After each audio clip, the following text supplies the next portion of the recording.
ओम शांति।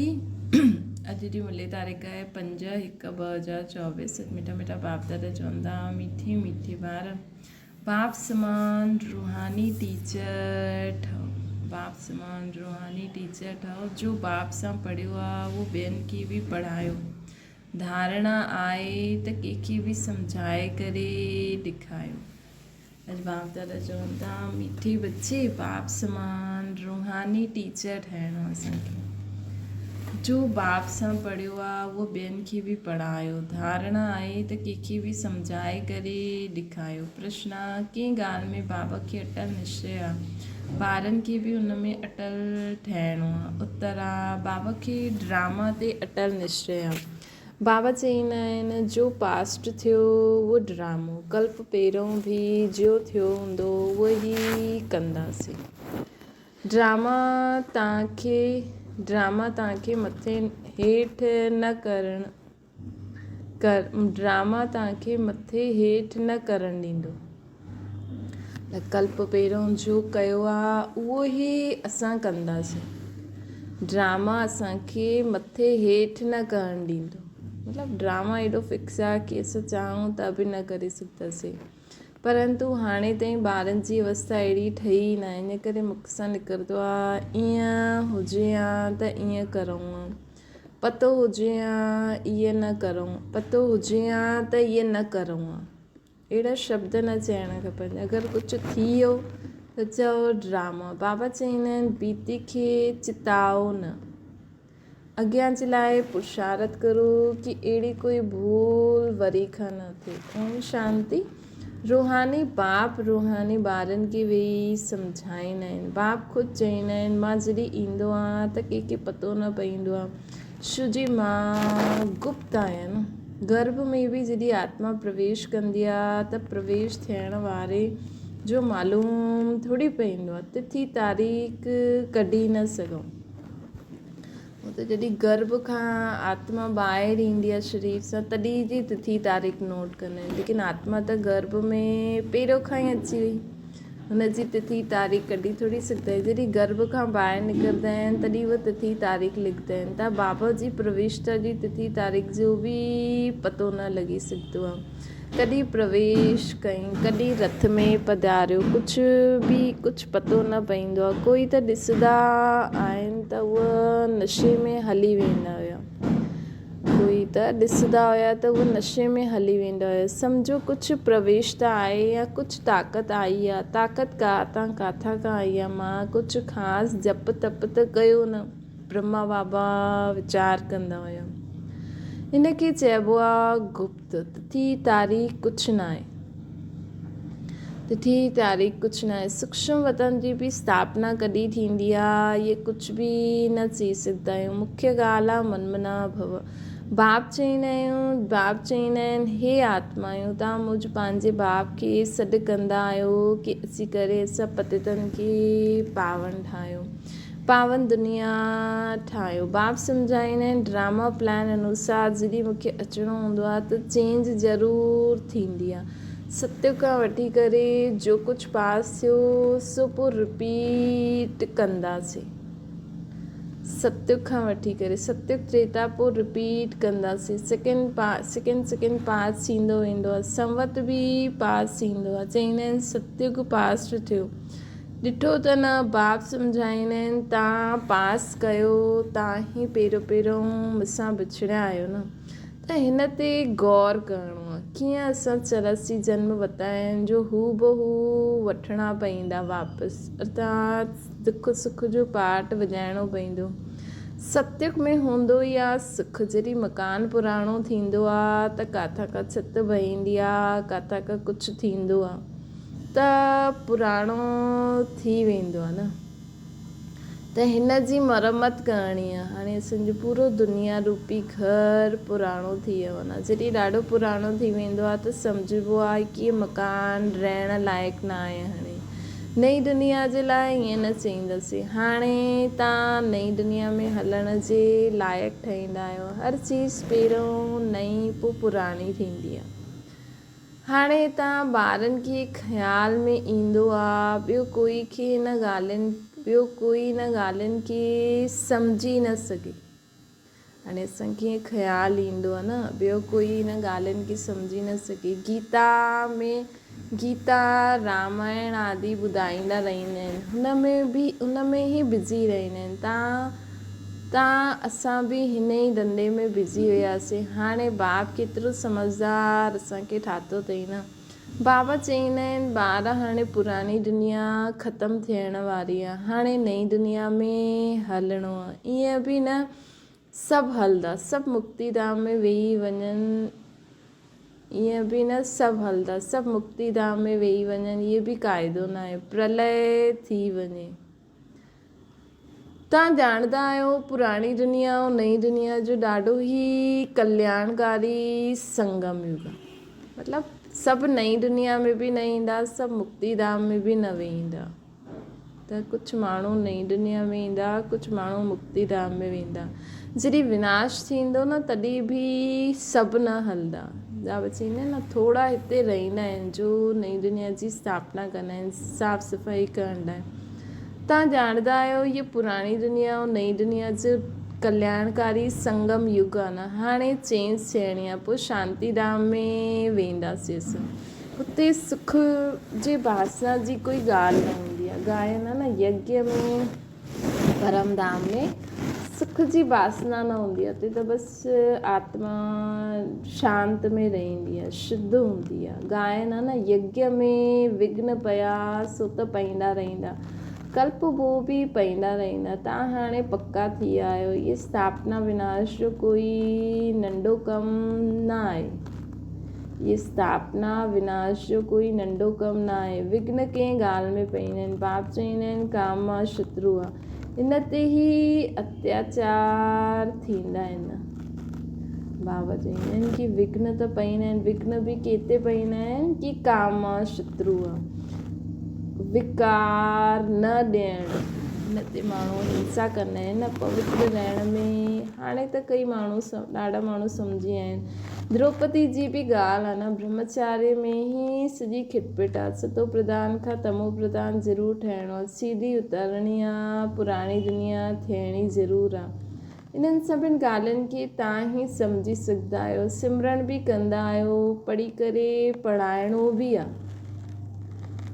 बाबा चवनि था असांखे इन्हनि सभिनि ॻाल्हियुनि में वीचार सागर मंथन करिणो आहे। इन ॻाल्हियुनि खे असां सम्झी बि सघंदा आहियूं, सिमरन बि करे सघंदा आहियूं, वीचार बि करे सघंदा आहियूं। पढ़ी करे पोइ वीचार सागर मंथन कंदासीं। पोइ जंहिं वटि ज्ञान धन हूंदो आहे न, उहो अवश्य ॿियनि खे ॾेई ॾींदो आहे, अर्थात टीचर ठहींदो आहे। ज़रूरु नॉलेज बुद्धि में आहे तॾहिं पढ़ी करे टीचर ठहींदा आहिनि। पोइ टीचर सां जो सिखी करे होशियारु थींदा आहिनि त गवर्नमेंट उनखे पास कंदी आहे। तव्हां बि टीचर आहियो न, बाप तव्हांखे टीचर ठाहियो अथई। हिकु टीचर छा कंदा, तव्हां सभु रूहानी टीचर्स आहियो। जो बुद्धि में नॉलेज हुजणी खपे न, त बुद्धि में नॉलेज हुजणी खपे। टीचर अर्थात टीच करण वारो, सभिनि खे ज्ञान ॿुधाइण वारो। ज्ञान त बिल्कुलु एक्यूरेट आहे, मनुष्य खां देवता ठहिण जो। हाणे जेतिरो तव्हां ॿार बाप खे यादि कंदा आहियो त तव्हां में लाइट ईंदी वेंदी आहे। मनुष्य खे त साक्षात्कार थींदो रहंदो, मनुष्यनि खे साक्षात्कार थींदो रहंदो। सॼी आत्मा प्योर ठहींदी वेंदी आहे यादि सां। पोइ कंहिंखे साक्षात्कार बि थी सघंदो आहे। बाप मददगार बि वेठो आहे न। बाप हमेशह ॿारनि जी मदद कंदा आहिनि।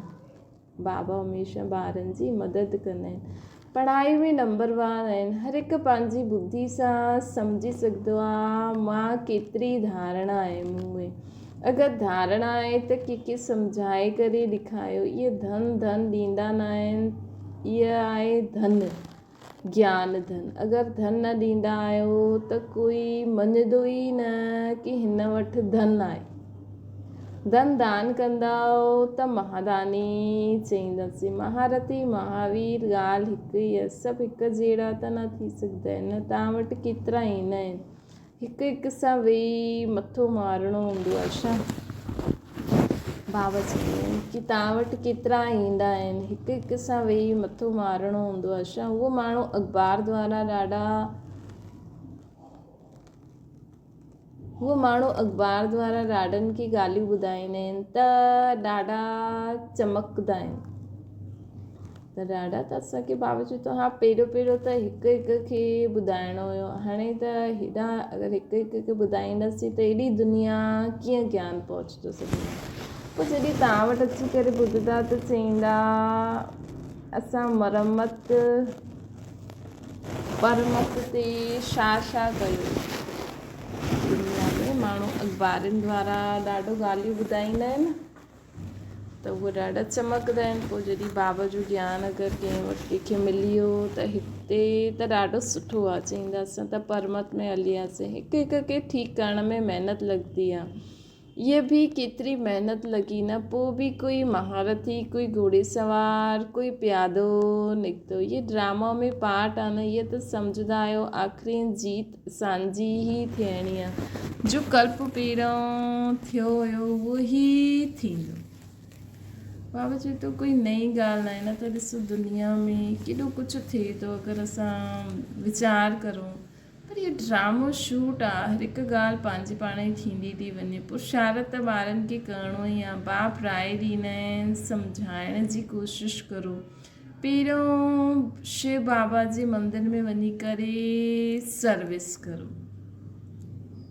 बाबा चवनि था पहिरियों मुंहिंजे भक्तनि खे वेही करे ॿुधायो। तव्हां पुछी सघंदा आहियो इहे केरु आहे, इहे हिन ते छो पाणी चढ़ाईंदा आहियो। तव्हां सुठी रीति ॼाणंदा आहियो। असां चईंदा आहिनि कई टांडे ते अर्थात आग वठण मालिक थी करे वेही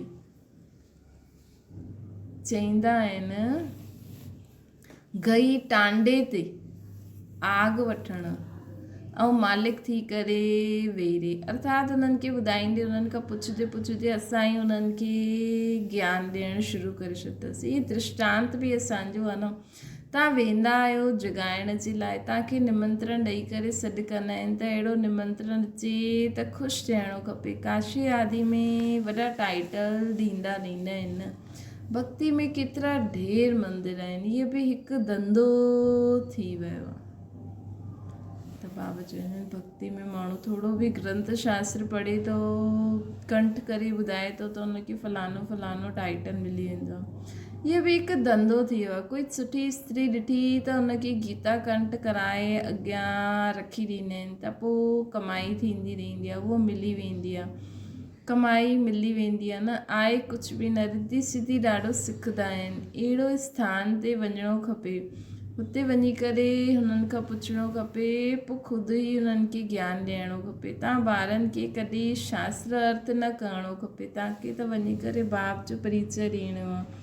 मुक्ति, जीवन मुक्ति दाता त हिकु ई आहे न, उन्हनि जी महिमा करणी खपे। उहे चईंदा आहिनि पंहिंजे खे आत्मा सम्झी मूंखे यादि करो। बाक़ी मनमना भव जो अर्थ इहो न आहे कि गंगा में वञी करे सनानु करो। मामिकम जो अर्थ आहे कि मुंहिंजे हिक खे यादि करो। मां प्रतिज्ञा कंदो आहियां मां तव्हांजे सभु पापनि सां तव्हांखे मुक्त करे ॾींदुमि। ॾिसो निराकार बाबा से कि प्रतिज्ञा था करनि कि अगरि तव्हां मूंखे यादि कंदव त मां सभु पापनि सां मुक्त करे छॾींदुमि। जॾहिं खां रावण आयो तॾहिं खां पाप शुरू थिया, त ऊच पद पाइण जो ॾाढो पुरुषार्थ करिणो खपे। बाबा चईंदा आहिनि कि असांखे पूरो पुरुषार्थ करिणो ऊच पद पाइण जो। पोजीशन जे लाइ मनुष्य राति ॾींहुं केॾो मथो मारंदा आहिनि। इहे बि पढ़ाई आहे न, हिन में कोई किताब आदि उठाइण जी ॻाल्हि न आहे। 84 जो चकर त बुद्धि में अची वियो आहे। कोई वॾी ॻाल्हि न आहे। 84 जन्म असां ईअं कटिया, हिकु जन्म जी डिटेल थोरी ॿुधाईंदासीं वेही करे। इहो त नट शेल में ॿुधाइबो आहे न 84 जन्मनि जी कहानी। 84 जन्म पूरा थिया, हाणे असां आत्माउनि खे वापसि घर वञिणो आहे।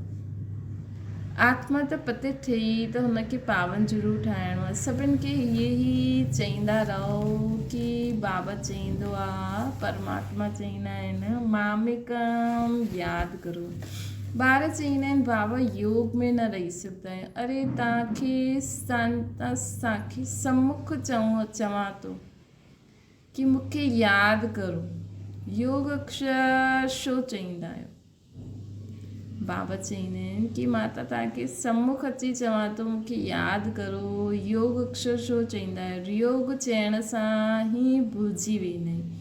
योग योग योग न, असांखे सिर्फ़ु ॿुधी में बाबा जी यादि रहे ऐं बाबा सां गॾु कमु करिणो आहे बसि। बाप खे यादि केरु न करे सघंदो आहे। लौकिक माउ बाप खे कीअं यादि कंदा? इहे बि माउ बाप आहिनि, इहे बि पढ़ंदा आहिनि। सरस्वती बि पढ़ंदी आहे न। पढ़ाइण वारो हिकु बाप ई आहे। तव्हां जेतिरो पढ़ंदा आहियो पोइ ॿियनि खे सम्झाईंदा आहियो न।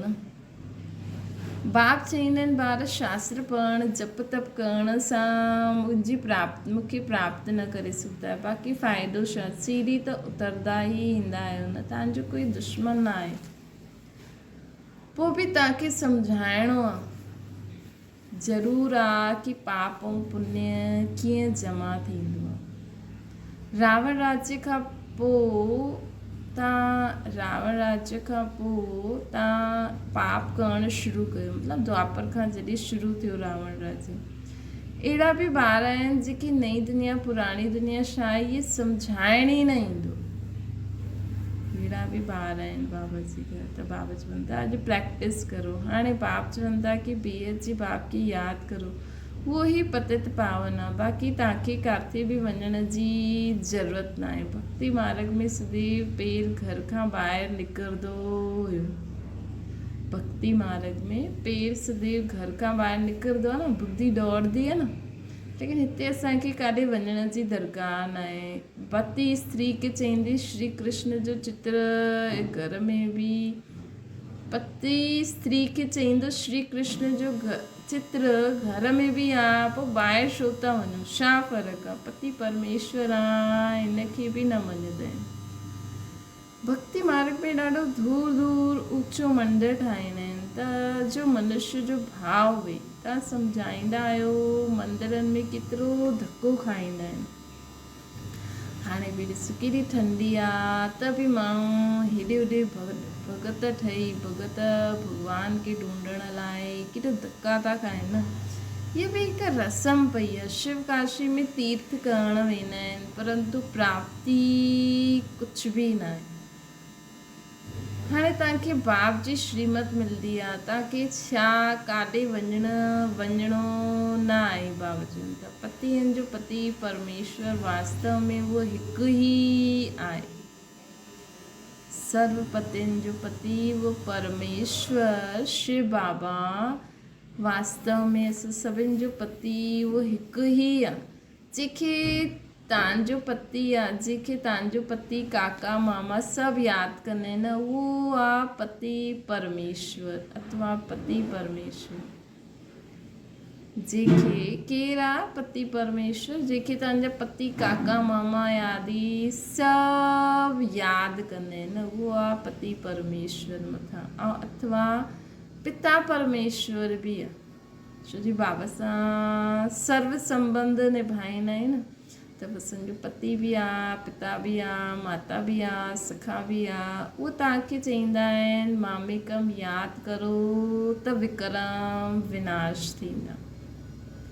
तव्हांजी ज्योति हाणे जॻे थी त तव्हांखां मनुष्य खे लाइट ॾेखारण में ईंदी। असांजी ज्योति हाणे जॻे थी न, त हाणे धीरे धीरे असां मां माण्हुनि खे लाइट नज़र ईंदी।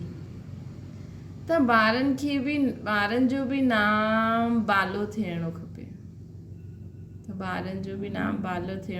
बाप ॿारनि जो नाम त बालो कंदा ई आहिनि। बाप ॿारनि जो नाम बालो कंदा ई आहिनि। सुदेश बच्ची सम्झाइण में ॾाढी तिखी आहे, पुरुषारत ॾाढो सुठो कयो अथई। त पुराणनि खां बि अॻियां हली वई, इन खां बि जास्ती पुरुषारत करे अॻियां इन्हनि बि जास्ती पुरुषारत करे अॻियां हली वई। न सॼो मदार पुरुषारत ते आहे। बाबा चईंदा आहिनि जेतिरो मुरली पढ़ंदव, जेतिरो हुनजो मनन चिंतन कंदव, ओतिरो अॻियां हलंदा रहंदव। हार्टफेल न थियणो आहे। कल्ह बि बाबा चई न पिछाड़ी वारा ईंदा, उन्हनि मां बि कोई माला जो दाणो ठही सघंदो आहे। हार्ट फेल न थियणो खपे। पिछाड़ी में आयो त बि सेकेंड में जीवन मुक्ति पाए सघंदा आहियो। दिन प्रतिदिन अहिड़ा ॾाढा निकिरंदा रहंदा। ड्रामा में असांजो विजय जो पार्ट त आहे ई, विघ्न बि पईंदा। अगरि कोई सत्संग में अहिड़ा विघ्न, ॿिया कोई सत्संग में अहिड़ा विघ्न न पईंदा आहिनि। बाबा चईंदा आहिनि हिते विकारनि ते ई हंगामो थींदो आहे। गायन बि आहे न, अमृत छोड़ विख काहे को खाए। हिते विकार न मिलण जे कारण माण्हू ॾाढो हंगामो कंदा आहिनि। ज्ञान सां हिकु देवी देवता धर्म जी स्थापना थी सघंदी आहे। ॾिसो हिते असां पंहिंजो धर्म स्थापना करूं था। सत्युग में रावण राज्य थी न सघे। सम्झाइण ई केतिरी साफ़ आहे न। राम राज्य जे बाजू में ई रावण राज्य बि ॾेखारियो आहे न। तव्हां टाइम बि ॾेखारींदा इहे संगम आहे। दुनिया हाणे बदिले थी, दुनिया बदिले थी न। स्थापना पालना विनाश कराइण वारो हिकु बाप ई आहे ॾाढो सहज, परंतु धारणा पूरी थींदी न आहे। ॿिया सभु ॻाल्हियूं यादि ईंदी रहंदियूं आहिनि। बाबा चवंदा आहिनि धारणा पूरी न थींदी आहे त ॿारनि खे ॿी सारी ॻाल्हियूं यादि ईंदी रहंदियूं आहिनि। बाक़ी ज्ञान और योग भुलिजी वेंदो आहे। तव्हां ऊच ते ऊच भॻवान जी संतान आहियो न। सदैव इहो नशो रहणो खपे कि असां ऊच ते ऊच निराकार परमात्मा जी संतान आहियूं। दिन प्रतिदिन तव्हां सॉल्वेंट थींदा वेंदव। अर्थात असां में ज्ञान ईंदो वेंदो, शुद्ध थींदा वेंदासीं, धन मिलंदो वेंदो, ख़र्चो बि ईंदो वेंदो, न असांखे धन बि मिलंदो।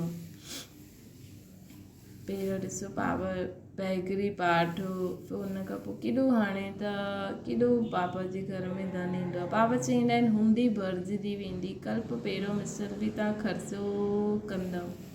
कल्प पहिरियों मिसल ई तव्हां ख़र्चो कंदव। कम ज़्यादा ड्रामो करणु न ॾींदो। ड्रामे ते बाबा खे अटल निश्चय आहे। जो पास्ट थियो वो ड्रामो। ईअं न चइणो खपे ईअं थिए हा, ईअं करूं हा त ईअं थिए हा त ईअं न करूं हा। अहिड़ी अवस्था हाणे उहा अवस्था आई न आहे। मतिलबु कुझु बि थिए थो, असां पंहिंजो पुरुषार्थ कंदा हलूं, कुझु बि थिए थो त बि चओ ड्रामो।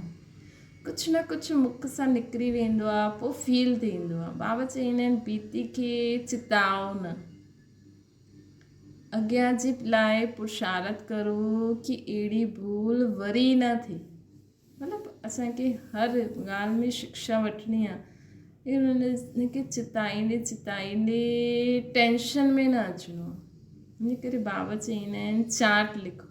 जॾहिं रोज़ु राति जो ख़ुदि खे चेकिंग करण जी आदत पइजी वेंदी न, हर समय, वैसे त राति जो छा हर सेकेंड पंहिंजे खे न चेक कंदा रहो, मुंहिंजी फीलिंग छा हुई। त बाबा चवंदा आहिनि चार्ट रखो। इन में ॾाढो ई असांजो कल्याण आहे, ॾाढी ई उन्नति आहे। बाबा हिक खे ॾिसंदा आहिनि। बाबा हिक खे ॾिठई सॼी जीवन कहानी लिखंदा हुया। सम्झंदा कि असां शरीर छॾे वेंदासीं त असांजा ॿार ई पढ़ी करे सिखंदा। हिते पोइ श्रीमत ते हलण में ई कल्याण।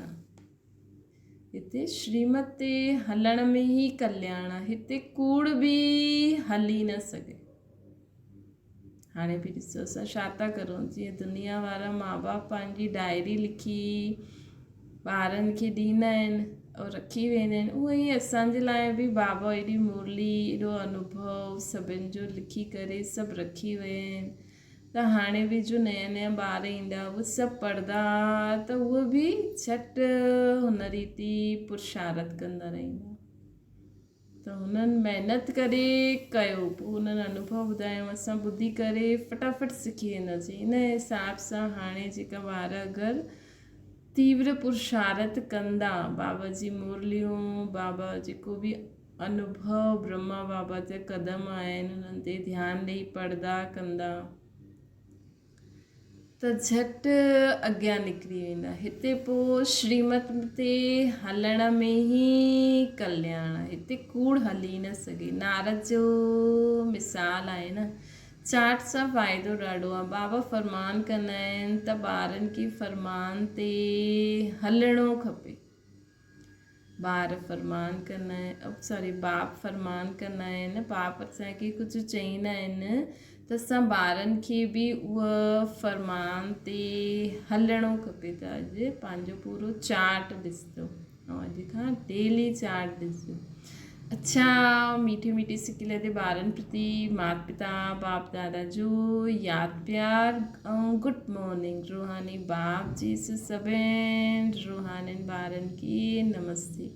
असांजी बि रूहानी माता पिता बाप दादा खे यादि प्यार गुड मॉर्निंग ऐं नमस्ते। धारणा जे लाइ मुख्य सार ज्ञान धारणा करे ॿियनि खे सम्झाइणो आहे। ज्ञान धन दान करे महादानी ठहिणो आहे। कंहिंखे कंहिंसां बि शास्त्र अर्थ न करो, कंहिंसां बि शास्त्र कोई बि ईअं सभु ॻाल्हियुनि में असांखे पंहिंजी इन ॻाल्हियुनि में इन शास्त्र में ईअं लिखियलु आहे इन्हनि में न वञो। बाप जो सत्य परिचय असांखे ॾियणो आहे। ॿियो आहे तव्हांजी बीती ॻाल्हियुनि जो चिंतन न करिणो आहे। अहिड़ो पुरुषार्थ करिणो आहे जो पोइ कॾहिं भूलऊं ई न। अहिड़ो पुरुषार्थ करिणो आहे जो पोइ कॾहिं भूल ई न थिए। बाबा चवनि था कॾहिं भूल ई न थिए। बीती खे चिंतन न करो ऐं अटेंशन रखो। जंहिं बि ॻाल्हि सां कोई ॻाल्हि थी त उहो वापसि रिपीट न थिए। पंहिंजो सचो चार्ट रखिणो। वरदान आहे योग द्वारा ऊची स्थिति जो अनुभव करण वारा डबल लाइट फ़रिश्तो ठाहो। तव्हां राजयोगी ॿार योग में ऊची स्थिति जो अनुभव कंदा आहियो। हठ योगी पोइ शरीर खे ऊचो उठाईंदा आहिनि। असां राजयोगी पंहिंजी आत्मिक स्थिति सां सदा ऊचा रहंदा आहियूं ऐं हठ योगी पोइ पंहिंजे शरीर खे ऊचो उठाईंदा आहिनि। तव्हां काथे बि रहंदे ऊची स्थिति में रहंदा आहियो। इन करे चइबो आहे योगी ऊचो रहंदो आहे।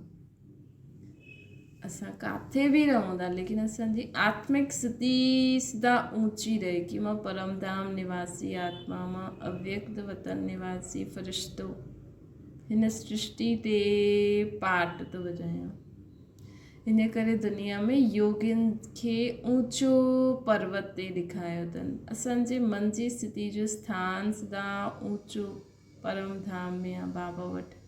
छो जी मन जी स्थिति जो स्थान ऊचो आहे, छो जी डबल लाइट ठही विया आहिनि। वैसे बि चइबो आहे न कि फ़रिश्ते जा पांव धरनी ते न पाईंदा आहिनि। कहिड़ो पांव? बुद्धि रूपी पांव। फ़रिश्तो अर्थात जंहिंजो बुद्धि रूपी पांव धरती ते न रहे,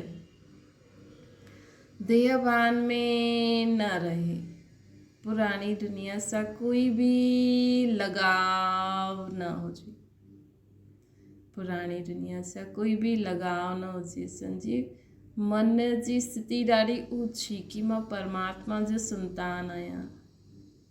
असांजी बुद्धि सदा परमधाम में बाबा वटि, न देह में न रहणी खपे। बसि मां फ़रिश्तो आहियां, मां निराकार ज्योतिर्बिंदु आहियां। त परमधाम में रहंदे हुए हिन सृष्टि में असां हाणे पाठ था वॼायूं त मन बुद्धि सदा ऊचे स्थान ते रहे, पुराणी दुनिया सां कोई बि लगाव न हुजे। स्लोगन आहे हाणे दुआनि जे खाते खे संपन्न ठाहियो त असांजे चित्रनि द्वारा सभिनि खे अनेक जन्म दुआयूं मिलियूं। हाणे असांखे एतिरो सभिनि जी सेवा करे सर्व खां दुआयूं वठणियूं आहिनि त ही असांजे चित्रनि द्वारा पोइ अनेक जन्म ताईं माण्हू बि दुआयूं वठंदा।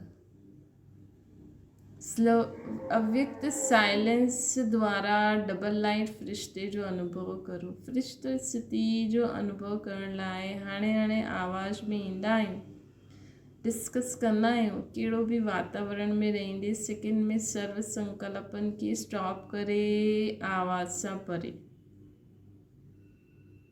बस हाणे हाणे सां आवाज़ में आयासीं। हाणे हाणे आवाज़ खां परे आवाज़ न्यारो फ़रिश्तो सिती में टिकी वञो। हाणे हाणे कर्मयोगी हाणे हाणे फ़रिश्तो अर्थात आवाज़ खां परे अव्यक्त साइलेंस जी अनुभूति। हाणे अभ्यास इहो ई अभ्यास लास्ट पेपर में विजयी ठाहींदो असांखे। इहो ई अभ्यास लास्ट पेपर में असांखे विजयी ठाहींदो। अच्छा, ओम शांति। बाबा खे यादि करो